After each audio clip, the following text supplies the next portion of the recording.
오늘 본문은 사사시대 마지막 사사인 사무엘의 출생 배경을 다루고 있습니다. 사무엘은 사사시대에서 왕정시대로 전환되는 데 있어서 매우 중요한 역할을 했던 사사입니다.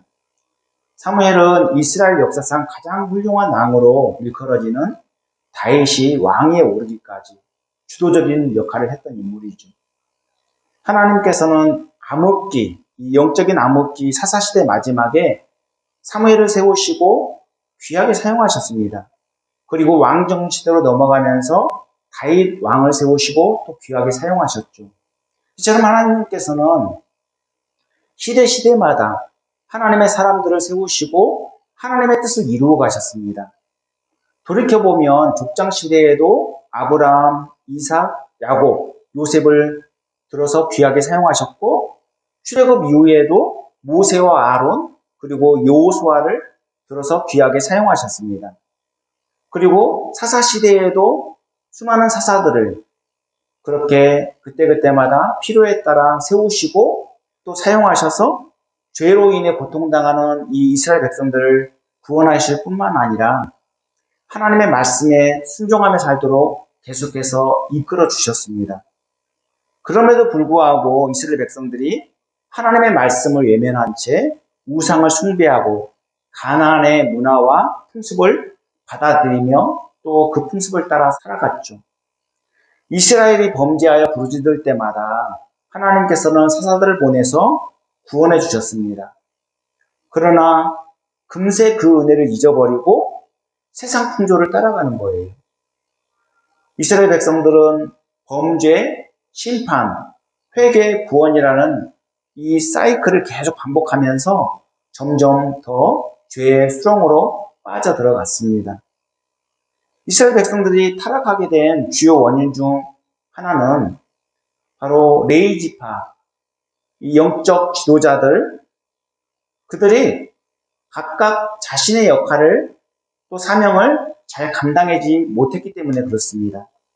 오늘 본문은 그 시대가 영적으로 얼마나 어두웠는지 그 실상을 분명하게 보여주고 있습니다. 그러면서도 하나님께서 하나님의 사람들을 어떻게 세우시고 또 어떻게 인도하시고 하나님의 뜻을 어떻게 펼쳐나가시는지 동시에 그것들을 다 보여주고 있습니다. 그러니까 단순히 어떤 개인의 가정사 또 개인적인 사건으로 치부할 수 없는 거예요. 하나님께서는 역사의 전환점에서 사무엘 가정을 통해 우리에게 분명한 메시지를 전달하고 있습니다. 저와 여러분 모두 오늘 말씀을 통해서 역사의 주권자이신 하나님의 섭리를 인정하고 하나님의 뜻을 바로 알고 순종할 뿐만 아니라 이 어두운 시대에 시대적 사명을 잘 감당해 나가는 그런 훌륭한 하나님의 사람들로 그렇게 쓰임받기를 원합니다. 사무엘서를 딱 펼치면 제일 먼저 등장하는 인물이 엘가나입니다. 사무엘서에서 엘가나와 한나의 가정사를 모르면 사무엘에 대해서 제대로 이해할 수 없습니다. 그리고 하나님의 섭리를 바로 알 수도 없습니다. 엘가나 그리고 한나와 분인나의 관계를 통해서 사무엘의 출생 배경을 더 깊이 이해할 수 있고 하나님의 의도를 더 분명하게 알 수 있습니다. 먼저 사무엘의 출생 배경을 살펴보면 사무엘의 아버지는 엘가나이고 어머니는 한나였습니다. 그리고 아버지 엘가나의 고향이 라마다임 소빔이라고 이렇게 나와 있는 것처럼 사무엘의 고향도 라마다임 소빔입니다. 그리고 엘가나가 레위 지파 후손이니까 사무엘도 레위 지파 후손이죠. 본문 1절에 에브라임 산지 라마다임 소빔에 에브라임 사람 엘가나라 하는 사람이 있었으니 그는 여로함의 아들이요 엘리후의 손자요 도후의 증손이요 수베의 현손이더라. 이렇게 말씀하고 있죠. 이렇게 엘가나의 고향과 출신을 소개하고 있습니다. 여기 보면 엘가나를 에브라임 사람이라고 소개하고 있는데 왜 엘가나를 에브라임 사람이라고 소개하고 있는 걸까요? 엘가나가 레위 지파 후손이지만 에브라임 산지에 살고 있었기 때문에 에브라임 사람이라고 소개하고 있는 것입니다. 역대상 6장에 레위 족보가 쭉 나오거든요. 거기 보면 레위 자손 가운데 엘가나와 그 아들 사무엘이 등장합니다. 역대상 6장 1절에 레위의 아들들은 게르손과 그앗과 무라리이며 라고 시작된 족보가 역대상 6장 26절로 28절에 보면 엘가나로 말하면 그의 자손은 이러하니 그의 아들은 소베요, 그의 아들은 나아시요, 그의 아들은 엘리압이요, 그의 아들은 여로함이요, 그의 아들은 엘가나라. 사무엘의 아들들은 맏아들 요엘이요, 다음은 아비야라 이렇게 나와 있습니다. 이스라엘에서 레위 지파에게는 엄청난 특권과 명예가 주어집니다. 레위 지파는 12지파 가운데 유일하게 성막에서 봉사하고 이스라엘 백성들의 영적 리더로서 제사장 역할까지 감당하였습니다. 제사장은 하나님의 성소에서 제사를 주관하고 진례하는 직무를 감당했죠. 특히 레위 지파에게는 그들끼리 모여 살지 못하도록 별도의 땅을 분배해 주지 않았습니다. 그리고 각 지파가 내어준 성읍에 흩어져 살면서 영적 리더 역할을 감당해야만 했죠. 레위인들은 각 지파로부터 48개 성읍과 목초지를 받아서 생활했고 생계를 또 그들에게 지원을 받았습니다.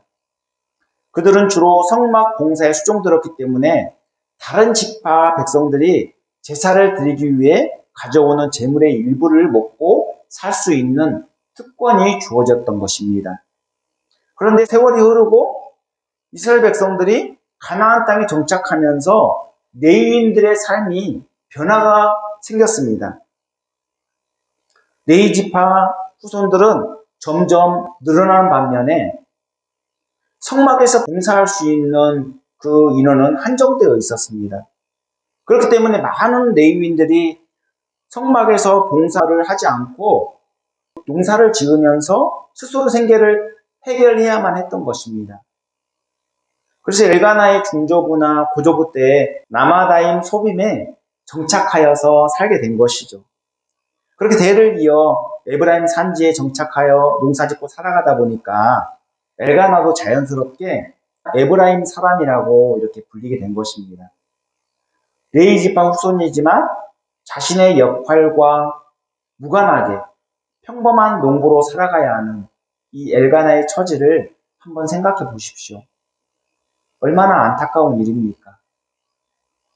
이런 모습은 엘가나에게만 국한된 모습이 아니죠. 바로 저와 여러분의 모습일 수 있습니다. 지금 우리는 초유의 코로나 사태를 겪고 있습니다. 이것이 언젠가는 끝나겠죠. 그런데 일시적으로 이렇게 코로나 사태로 인해서 온라인 예배를 드리고 있는데 코로나가 극복된 이후에도 현장 예배를 드리지 않고 계속해서 온라인 예배를 고집한다면 어떻게 될까요? 그것이 아예 고착화돼서 굳어져서 그것이 편한 거예요. 온라인 예배는 몸이 아프다거나 전염병이 유행해서 또 전쟁통에 어쩔 수 없는 상황에 그런 경우에 드리는 것은 좋겠지만 그렇지 않은 경우에는 현장 예배를 드리도록 힘쓰는 것이 좋습니다. 현장에서 예배를 드리는 그 분위기와 자세, 또 마음가짐, 감동은 사뭇 다르죠. 우리 신앙의 선배들은 예배당이 그렇게 멀어도 걸어서 수키로 걸어서 길을 쓰고 예배당에 나와서 현장 예배를 드렸습니다.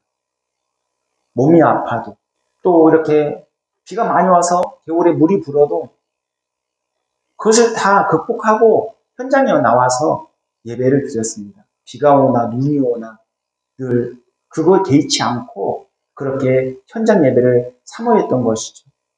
하나님을 사랑하는 마음이 있었기 때문에 그것이 가능했던 것입니다. 피치 못할 사정으로 인해서 일시적으로 행하는 일들이 길어지면 길어질수록 다시 돌아오기가 쉽지 않습니다. 왜냐하면 그것에 익숙해지고 고착화될 가능성이 높기 때문에 그렇습니다. 신자는 어떻게든 하나님께 가까이 할 수 있는 환경, 또 마음가짐을 늘 스스로 다져나가야 됩니다. 하나님을 섬기는 데 있어서 방해되는 요소들을 모두 제거하고 하나님과 친밀해지려고 모든 환경 여건, 그런 노력들을 기울이고 그런 여건들을 조성해 나가야 되는 거예요. 엘가나는 레위지파 후손으로서 비록 농사를 짓고 살아가지만 하나님을 섬기는 백성으로서 정체성을 잃지 않았습니다. 그래서 매년 성막이 있는 실로에 올라가 하나님께 제사를 드렸습니다. 영적 암흑기에 엘가나가 매년 하나님께 제사를 드렸다는 것은 그만큼 그가 경건하고 신실한 사람이었다는 것을 보여주고 있는 것입니다. 본문 3절에 이 사람이 매년 자기 성읍에서 나와서 실로에 올라가서 만군의 여호와께 예배하며 제사를 드렸는데 엘리의 두 아들 홈니와 비느하스가 여호와의 제사장으로 거기에 있었더라. 이렇게 말씀하고 있습니다. 여기에 엘리의 두 아들 홈니와 비느하스가 나옵니다. 이들은 당시 제사장으로서 제사를 집례하였습니다. 엘가나는 홈니와 비느하스의 악행을 다 알고 있었어요. 그들은 하나님의 제사를 멸시했고 또 회막에서 수종드는 여인들을 범했지 않습니까? 이러한 상황 속에서 홈리와 비느하스가 제사를 집례하고 있는 이 모습을 보면서 엘가나가 얼마나 분통이 터지고 마음이 아팠을까요?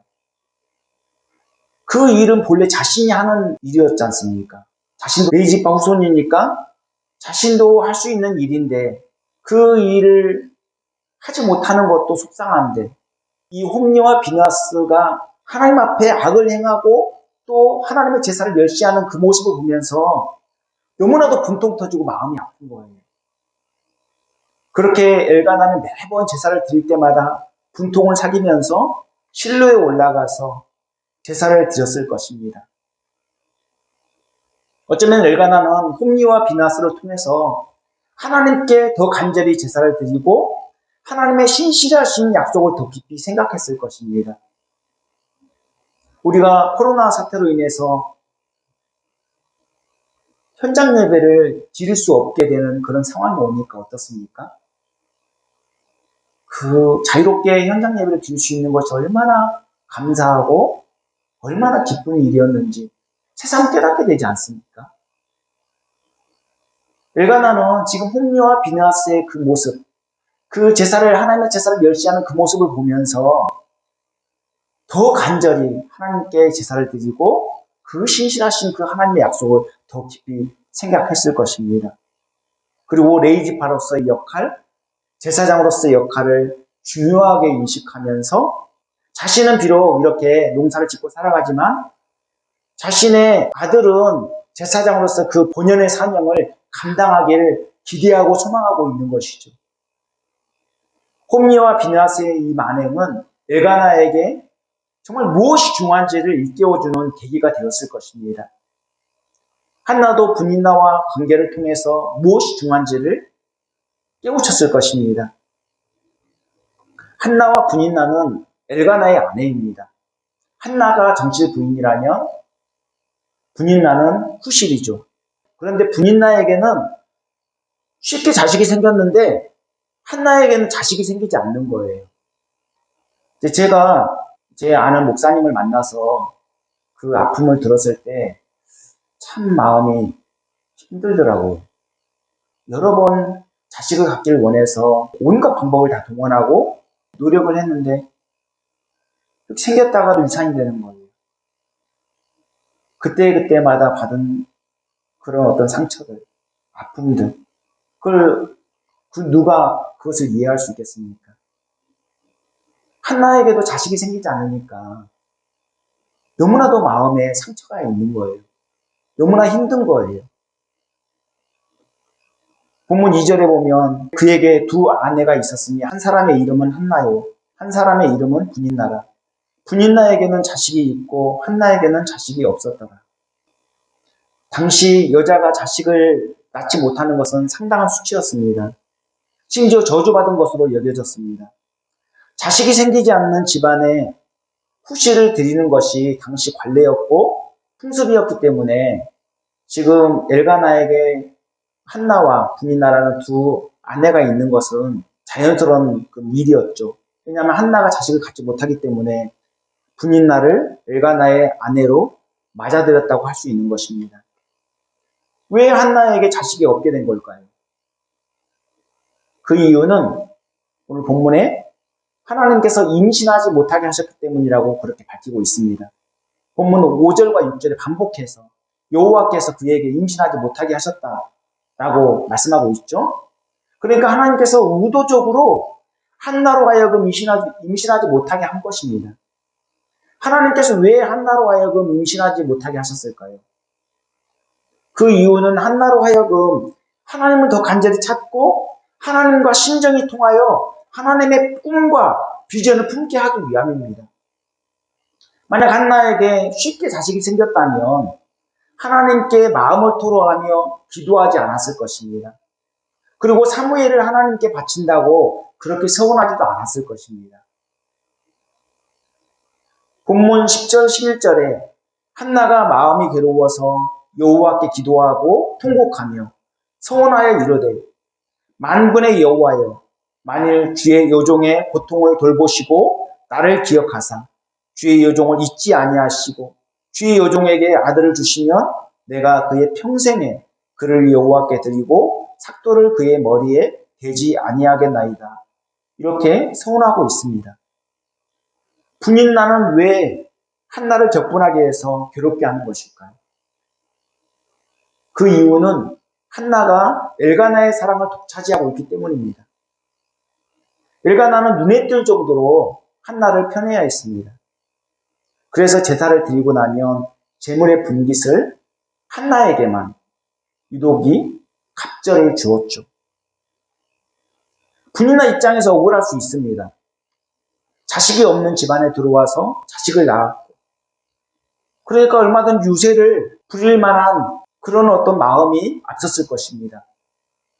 그러나 자신의 분깃을 받았기 때문에 그 받은 것으로 만족하고 감사해야 했죠. 더욱이 그의 모든 자녀에게까지 제물의 분깃을 주었으니 얼마나 감사한 일입니까? 그런데도 후실로 들어와 자기의 분수도 모르고 질투심에 한나를 괴롭게 하고 있는 것입니다. 중요한 것은 모든 일들이 하나님의 섭리 가운데 진행되고 있다는 사실입니다. 엘가나 그리고 한나와 분인나 모두 하나님의 뜻을 이루기 위해서 각각 자신들의 역할을 감당하고 있는 것이죠. 그러면서 우리에게도 하나님의 섭리 가운데 살아가고 있다는 사실을 분명히 알려주고 있습니다. 우리도 연출가이신 하나님의 의도에 따라 각각 자기에게 맡겨진 역할을 감당하고 있는 것이죠. 우리 본문 4절로 6절을 다시 한번 함께 읽어볼까요? 본문 4절로 6절 말씀 함께 읽겠습니다. 시작. 엘가나가 제사를 드리는 날에는 제물의 분깃을 그의 아내 분인나와 그의 모든 자녀에게 주고 한나에게는 갑절을 주니 이는 그를 사랑하니라. 그러나 여호와께서 그에게 임신하지 못하게 하시니 여호와께서 그에게 임신하지 못하게 하심으로 그의 적수인 분인나가 그를 심히 격분하게 하여 괴롭게 하더라. 아멘. 분인나가 아이를 낳지 못하는 한나를 괴롭게 하는 것, 그리고 한나와 분인나의 갈등 속에 엘가나의 편애가 작동하고 있습니다. 하나님께서 섭리하셔서 한나에게 임신하지 못하게 하셨고 분인나를 통해 괴롭게 하게 하는 것입니다. 그리고 분인나가 한나를 괴롭히도록 엘가나가 한나를 편애하게 해서 질투심을 유발케 하는 거예요. 하나님께서 짜놓으신 그 각본대로 각각의 주어진 역할을 하고 있는 것이죠. 한나는 분인나가 자신을 너무도 심하게 격분시킨 나머지 엘가나가 준 갑절의 분깃을 입에 대지도 않았어요. 너무나도 마음이 괴로운데 제물의 고기가 목에 넘어가겠습니까? 본문 7절 8절에 보면 매년 한나가 여호와의 집에 올라갈 때마다 남편이 그가 취함에 분인나가 그를 격분시키므로 그가 울고 먹지 아니하니 그의 남편 엘가나가 그에게 이르되 한나여 어찌하여 울며 어찌하여 먹지 아니하며 어찌하여 그대의 마음이 슬프냐? 내가 그대에게 10아들보다 낫지 아니하냐 하니라. 이렇게 말씀하고 있습니다. 엘가나는 온갖 방법으로 한나의 마음을 달래보려고 애쓰지만 답이 없습니다. 인간에게는 근본적으로 문제를 해결해 나갈 만한 그런 능력이 전혀 없습니다. 아무리 엘가나가 한나에게 사랑을 쏟아 부어줘도 잠깐 조금의 위로를 줄 수 있겠지만 근본적인 해결책이 될 수 없었던 것이죠. 오히려 엘가나가 한나를 사랑하면 사랑할수록 상황은 더 악화됩니다. 그래서 엘가나가 재물의 분깃을 나눠주고 나면 집안 분위기가 더 험악해지는 거예요. 우리도 이러한 경우를 접할 때가 참 많습니다. 선한 목적으로 열심을 냈는데 오히려 원치 않는 방향으로, 엉뚱한 방향으로 흘러가는 거예요. 그럴 때 우리는 힘이 빠지고 어떨 때는 방향을 잃어버릴 때도 있죠. 그러나 하나님의 약속을 믿는 자는 그때그때마다 일희일비할 필요가 없습니다. 왜냐하면 하나님은 반드시 어떤 상황 속에서도 하나님의 약속을 이루시기 때문에 그렇습니다. 우리는 늘 어떤 상황 속에든 어떤 환경이든 일이 어떻게 전개되든 하나님의 약속을 믿고 그 맡은 자리에서 묵묵하게 끝까지 충성해 나가야 되는 것입니다. 엘가나도 매번 재물의 분깃을 나눠줄 때마다 싸늘한 분위기를 감지했을 것입니다. 그런데도 고집스럽게 매번 한나에게 갑절의 몫을 안겨주는 이유는 바로 한나를 통해서 일하실 하나님의 섭리를 믿었기 때문입니다. 하나님의 섭리를 믿는 믿음은 한나에게도 있었습니다. 두 사람 모두 당시 시대적 상황을 너무나도 잘 알고 있었고 하나님의 약속이 성취되기를 기대하고 있었던 것입니다. 이는 엘가나와 한나가 사무엘의 미래를 놓고 상의하는 그런 내용 가운데 그 영혼을 찾아볼 수 있습니다. 이때는 한나가 사무엘을 낳고 얼마 지나지 않은 시점입니다. 사무엘상 1장 23절에 보면 그의 남편 엘가나가 그에게 이르되 그대의 소견에 좋은 대로 하여 그를 젖대기까지 기다리라. 오직 여호와께서 그의 말씀대로 이루시기를 원하노라. 이렇게 말씀하고 있습니다. 엘가나가 한나에게 오직 여호와께서 그의 말씀대로 이루시기를 원하노라 이렇게 하나님의 약속에 근거하여 축복하고 있습니다. 신명기 18장 18절에 보면 내가 그들의 형제 중에서 너와 같은 선지자 하나를 그들을 위하여 일으키고 내 말을 그 입에 두리니 내가 그에게 명령하는 것을 그가 무리에게 다 말하리라. 이렇게 말씀하고 있습니다. 여기 모세와 같은 선지자 하나를 다시금 일으키겠다고 하나님 약속하셨거든요. 그러니까 지금 한나와 엘가나는 자신의 자식을 통해서 모세와 같은 선지자가 나오기를 기대하고 또 그 약속의 근거에서 하나님께 간구하고 있는 것입니다. 그러니까 엘가나와 한나가 기대하는 이 아이는 단순히 대를 잇는 정도가 아니라 영적으로 어두운 시대에 민족을 살리고 열방을 살리는 영적 지도자를 지금 생각하고 있는 것입니다. 여러분, 무엇을 위해서 기도하고 있습니까? 자신의 안위와 영달, 이 땅에서 잘 먹고 잘 사는 것? 그것을 위해서 과연 기도하고 있습니까? 아니면 하나님 나라와 영광을 위한 기도를 드리고 있습니까? 저와 여러분 모두 자신과 가정과 교회를 위해서 기도할 때 하나님의 나라와 의를 위해 기도하면 좋겠습니다. 우리와 우리 후대를 통해서 하나님의 영광이 드러나도록 그렇게 기도하면 좋겠습니다. 저의 가정과 가문을 통해 민족과 열방을 살릴 영적 지도자가 배출되게 하시고 제가 섬기는 이 새벽교회 주일학교를 통해서 시대적 사명을 감당할 훌륭한 영적 거장들이 배출되게 하여 달라고 그렇게 기도하면 좋겠습니다. 엘가나와 한나가 겪는 고난은 하나님의 약속을 품고 비전을 갖고 기도하도록 이끌어 주었습니다. 우리가 하나님을 섬기는데도 이와 같은 일들이 많이 벌어집니다. 때로는 고통스러운 사건들을 통해서 또 우리를 힘들게 하는 사람들로 인해서 더욱 하나님을 간절히 찾고 하나님께 더 가까이 다가갈 수 있는 기회가 되는 경우가 참 많습니다. 그래서 바울은 고린도후서 7장 11절에 보라, 하나님의 뜻대로 하게 된 이 근심이 너희로 얼마나 간절하게 하며 얼마나 변증하게 하며 얼마나 분하게 하며 얼마나 두렵게 하며 얼마나 사모하게 하며 얼마나 열심히 있게 하며 얼마나 벌하게 하였는가. 너희가 그 일에 대하여 일체 너희 자신의 깨끗함을 나타내었느니라. 이렇게 말씀하고 있습니다.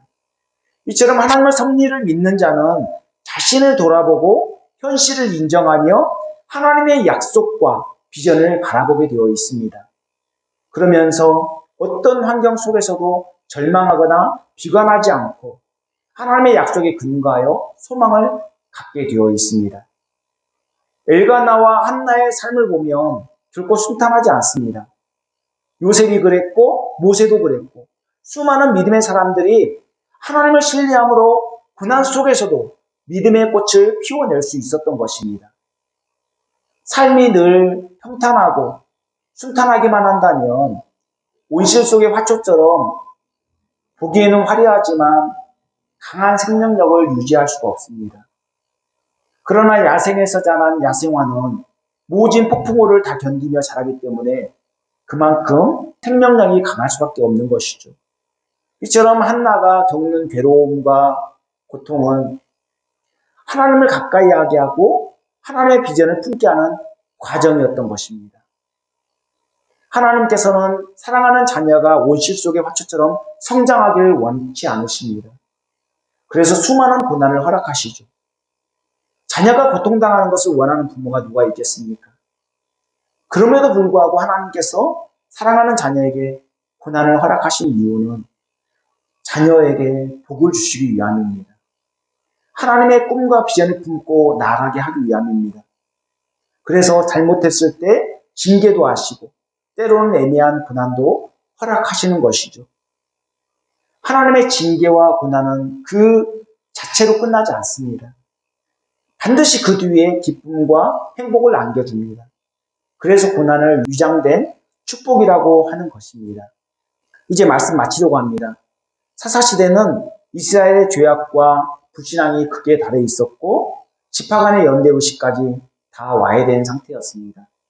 특히 영적 리더 역할을 감당해야 했던 레위 지파마저도 타락하여서 이스라엘은 심각한 위기를 맞이하였습니다. 리더의 영향력이 엄청난데도 그들이 타락함으로써 영적 암흑기가 도래하게 된 것이죠. 그 결과 이스라엘은 범죄, 징계, 회개, 구원이라는 이 사이클이 반복되면서 점점 죄의 수렁으로 빠져들어갔던 것입니다. 이렇게 영적으로 어두운 시대에 하나님께서는 엘가나 가정에 찾아오셨습니다. 그리고 한나로 하여금 임신하지 못하게 하시고 분인나로 하여금 엘가나의 사랑을 독차지하고 있는 한나를 격분하게 하여 그를 괴롭게 하였습니다. 그리고 엘가나는 하나님의 제사를 멸시하는 홈리와 비나스의 만행을 보고 의분을 품게 되고 하나님의 꿈과 비전에 집중하게 되었습니다. 그리고 또한 한나는 자식을 낳지 못하는 이 고통 가운데 하나님께 더 간절히 매달리고 소원 기도까지 올리게 되었습니다. 모든 일들, 모든 사건, 모든 관계가 하나님께서 짜놓으신 각본대로 진행되고 있는 것입니다. 우리도 하나님의 섭리를 믿고 따르는 사람들입니다. 하나님의 꿈과 비전을 품은 사람들입니다. 그러므로 이 땅에서 잘 먹고 잘 사는 것에 연연하지 말아야 됩니다. 어떤 상황이든 낙심하지 말고 또 일희일비해서는 안 됩니다. 오직 하나님의 신실하신 약속을 믿고 각각 주어진 위치에서 자신의 역할을 최선을 다해 나가야만 하는 것이죠. 하나님은 어떤 상황과 환경 속에서도 하나님의 때에 하나님의 뜻을 반드시 이루시는 분이십니다. 저와 여러분 엘가나와 같이 하나님의 영광이 짓밟히는 모습을 보고 있습니까? 한나처럼 고통을 당하고 있습니까? 어떤 상황에 처하든 하나님의 섭리를 인정하며 각각 자신의 위치에서 맡겨진 역할에 충실하고 사명을 잘 감당해 나가면 좋겠습니다. 무엇보다도 엘가나와 한나처럼 하나님의 약속을 믿고 하나님의 비전을 품고 그렇게 간절히 하나님께 기도하며 하나님의 뜻을 이루기 위해서 몸부림치는 그런 삶을 살아가면 좋겠습니다. 기도하겠습니다. 사랑과 은혜가 풍성하신 하나님, 우리는 지금 말씀의 홍수 속에 살고 있다고 하지만 엘가나와 한나가 살았던 시대처럼 여전히 영적으로 어둡고 혼탁한 시대를 살고 있습니다. 이러한 때에 하나님께서 우리를 통해 일하실 것을 기대합니다. 하나님의 비전을 품고 기도하게 하시고 하나님의 약속만 믿고 어려움을 잘 헤쳐나갈 수 있도록 인도하여 주시옵소서. 하나님께서는 반드시 하나님의 때에 하나님의 뜻을 이루실 것을 믿습니다. 아무리 힘들고 어려운 상황이라도 늘 하나님의 자녀인 것을 잊지 않게 하여 주시옵소서. 그리고 주어진 위치에서 흔들림 없이 사명을 잘 감당해 나갈 수 있도록 이끌어 주시옵소서. 어떤 환경 속에서도 하나님의 꿈과 비전을 놓지 않고 하나님의 약속을 믿고 흔들림 없이 나갈 수 있도록 붙잡아 주시옵소서. 이 모든 말씀 예수님 이름 받들어 기도합니다. 아멘.